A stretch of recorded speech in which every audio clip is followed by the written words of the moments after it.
merah berdiri di ujung wastafel yang masih basah dengan genangan-genangan air setelah ibu mencuci peralatan makan siang.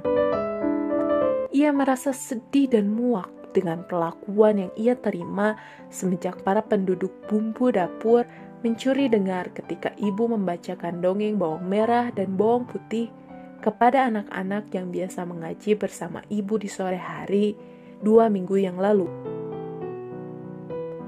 Tercela sekali. Tidak bisa dimaafkan. Benar-benar kejam. Tidakkah ia belajar moral? Semenjak 2 minggu lalu ia dicemooh, ditindas dan dihindari oleh kawan-kawannya, termasuk sahabatnya, Kemiri. Kemiri sudah menjauhinya, tidak ada lagi yang ingin menjadi temannya, apalagi berbicara atau dekat dengannya. Ia menggenggam erat tangannya dan hanya bisa mengeluh dalam hati bahwa itu hanyalah sebuah cerita dongeng. Tetapi kecelakaan yang menimpa bawang putih minggu lalu justru semakin meyakinkan warga akan kemiripannya dengan toko bawang merah dalam dongeng ibu.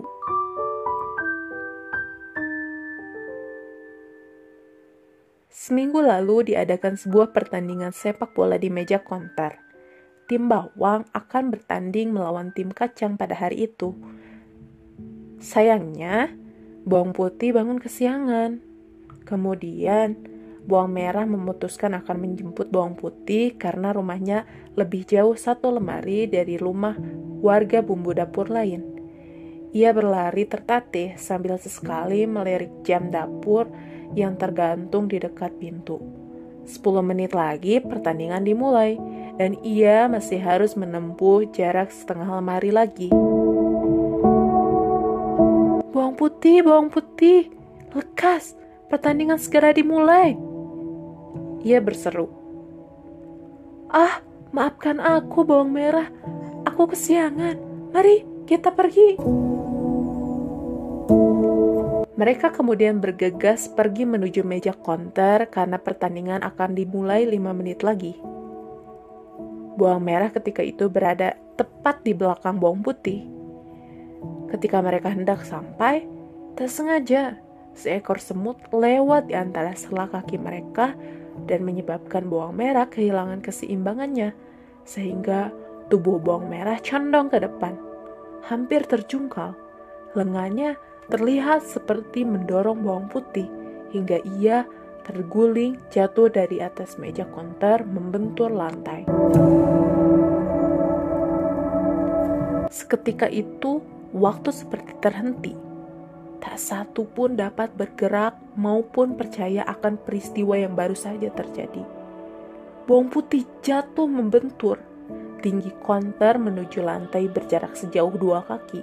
Dan bagi warga bumbu dapur, itu seperti jatuh dari bangunan 2 tingkat. Bawang merah mengalami cedera parah, kulitnya mengelupas hingga epidermis. Kakinya juga patah akibat jatuh. Ia kemudian segera dirawat oleh dokter jahe di tempat praktiknya. Para warga bumbu dapur mulai berbisik, menyebarkan gosip bahwa kecelakaan itu merupakan suatu kesengajaan dan skenario yang dibuat oleh bawang merah. Jelas seperti yang tertera dalam dongeng ibu. Rasakan balasannya. Ini adalah karma. Ya, semuanya memang salahnya. Begitu komentar yang ia terima dari ibu-ibu seperti Ibu Buncis dan Nyonya Bombay.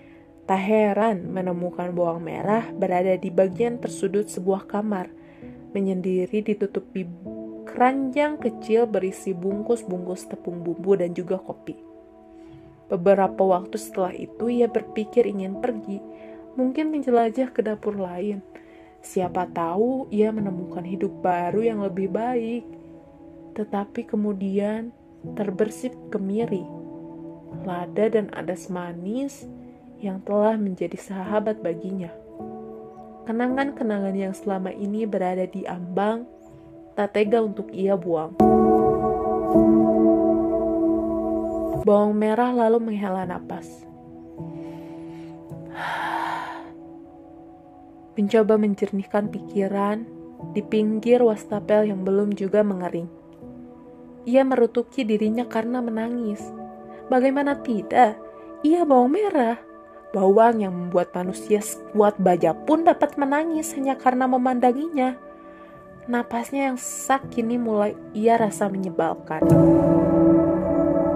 Tanpa sadar, suara langkah terdengar. Bawang putih membalikkan badan dan menemukan ibu tengah berdiri di sana. Membawa teh hangat di tangan kanan, serta sebuah wadah kecil berselimut kain perca di tangan kirinya. Bawang merah mengamati wadah itu dengan seksama dan menemukan bawang putih terkulai di atasnya. Air mata yang berhasil ia hentikan kini membasahinya lagi.